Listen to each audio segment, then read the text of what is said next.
Assalamualaikum warahmatullahi wabarakatuh. Sekarang kita akan membahas tentang faktor-faktor yang mempengaruhi pertumbuhan dan perkembangan. Ada dua faktor, yaitu faktor eksternal dan faktor internal. Sedangkan tujuan pembelajaran hari ini yaitu melalui pembelajaran online, siswa dapat menjelaskan pengaruh faktor eksternal dan faktor internal terhadap pertumbuhan dan perkembangan pada makhluk hidup. Yang pertama yaitu faktor eksternal yang mempengaruhi pertumbuhan dan perkembangan pada tumbuhan. Yang pertama ada suhu.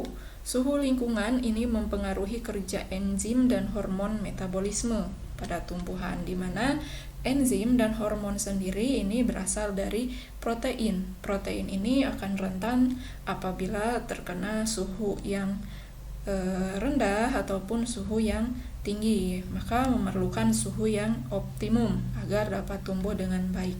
Nah, sedangkan tiap jenis tumbuhan ini memiliki suhu optimum yang berbeda-beda. Yang kedua ada pH atau keasaman. Keasaman ini, keasaman tanah mempengaruhi kecepatan penyerapan zat hara dari dalam tanah. Yang ketiga ada cahaya matahari. Cahaya matahari ini merupakan faktor yang penting untuk melakukan proses fotosintesis. Cahaya matahari ini digunakan oleh tumbuhan sebagai energi utama untuk melakukan fotosintesis. Yang keempat ada air. Air ini diperlukan untuk proses pengangkutan zat hara dari tanah ke daun dan ke seluruh tubuh tumbuhan. Selain itu, air juga merupakan faktor yang penting untuk dibutuhkan dalam proses fotosintesis. Ya, fotosintesis memerlukan cahaya matahari, air, oksigen, dan karbon dioksida. Yang kelima ada udara. Udara ini mengandung oksigen dan karbon dioksida. Rata-rata oksigen diperlukan untuk proses respirasi pada hewan, ya. Sedangkan karbon dioksida ini diperlukan untuk proses fotosintesis. Yang keenam yaitu ada nutrisi. Nutrisi atau makanan pada tumbuhan ini berupa unsur hara yang dapat dibagi menjadi dua kelompok, yaitu unsur makro, unsur hara yang dibutuhkan dalam jumlah besar seperti karbon, hidrogen, oksigen, nitrogen, sulfur, fosfat, kalium, kalsium, dan magnesium.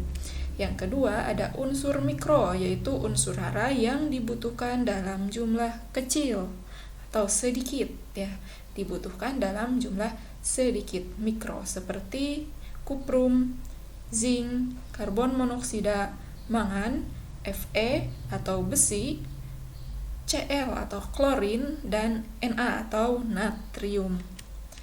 Lalu selanjutnya ada kelembapan udara. Kelembapan udara ini mempengaruhi proses penguapan transpirasi oleh daun, mempengaruhi proses penguapan atau transpirasi oleh daun. Jika penguapan berjalan lambat, proses penarikan air dan hara dari tanah ke daun juga akan berjalan lambat. Sebaliknya, jika penguapan berjalan cepat, air dan hara juga akan diangkut dengan cepat. Yang kedelapan ada kecepatan angin juga mempengaruhi proses penguapan oleh daun melalui stomata. Kecepatan angin yang tinggi akan mempercepat proses penguapan. Sebaliknya, jika kecepatan angin yang rendah akan memperlambat proses penguapan. Kecepatan angin sendiri ini berperan dalam proses penyerbukan pada tumbuhan. Selanjutnya ada faktor internal yang mempengaruhi pertumbuhan dan perkembangan pada tumbuhan.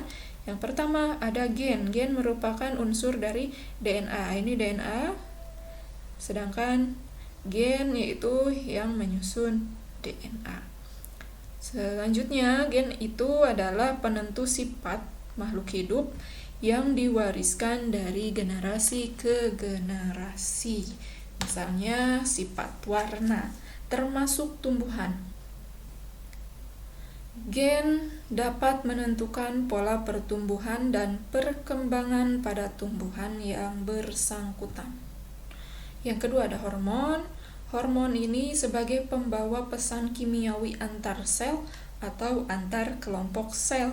Meskipun dihasilkan di dalam tubuh, kerja hormon juga dipengaruhi oleh faktor eksternal, misalnya cahaya matahari dan suhu. Selanjutnya, pada tumbuhan terdapat beberapa hormon penting, yaitu ada hormon auksin. Hormon auksin ini berfungsi untuk mempengaruhi pemanjangan sel. Di atas di sini ada dua gambar, di mana percobaan yang pertama atau gambar yang pertama ini tumbuhan, cahaya mataharinya datang dari arah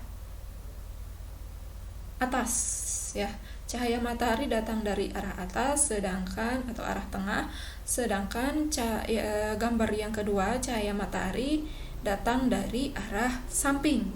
Nah, cahaya matahari yang datang dari arah tengah ini tumbuhannya akan tegak lurus. Karena apa? Karena pengaruh dari hormon auksin. Hormon auksinnya seimbang. Auksin sendiri, kerja hormon auksin sendiri akan terhambat bila terkena cahaya matahari, otomatis pemanjangan selnya juga akan terhambat.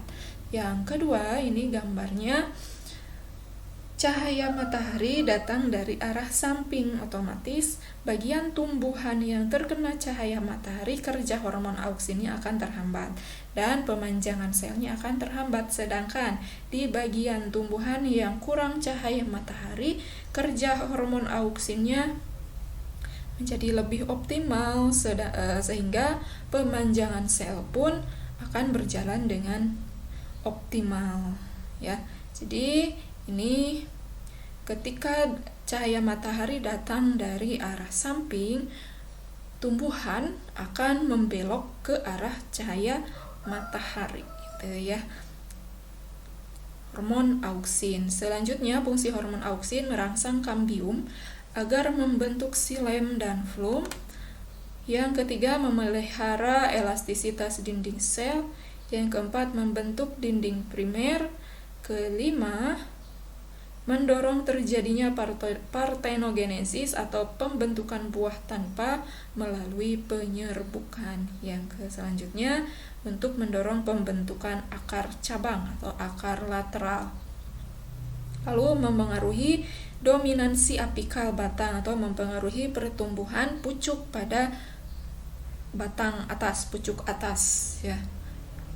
Hormon auksin. Selanjutnya yang kedua ada hormon giberalin. Hormon giberalin ini fungsinya yang pertama mempengaruhi pertumbuhan dan perkembangan embrio atau pada proses perkecambahan. Lalu yang kedua, merangsang pembentukan enzim amilase yang berfungsi memecah amilum di dalam endosperma biji menjadi glukosa. Ini juga berperan dalam proses perkecambahan. Yang ketiga, menormalkan tanaman kerdil. Apabila tanaman kerdil, bila diberikan hormon giberalin, bisa menjadi normal. Lalu yang keempat, memperbesar ukuran buah. Nah, ini di atas ada gambar buah yang diberi hormon giberalin dan tidak diberi hormon giberalin. Apabila buah yang diberi hormon giberalin ini ukurannya menjadi lebih besar daripada buah yang tidak diberikan hormon giberalin. Selanjutnya yang kelima, fungsi giberalin yaitu mendorong pembentukan serbuk sari. Selanjutnya, fungsi giberalin mendorong pembentukan buah tanpa biji atau partenokarpi.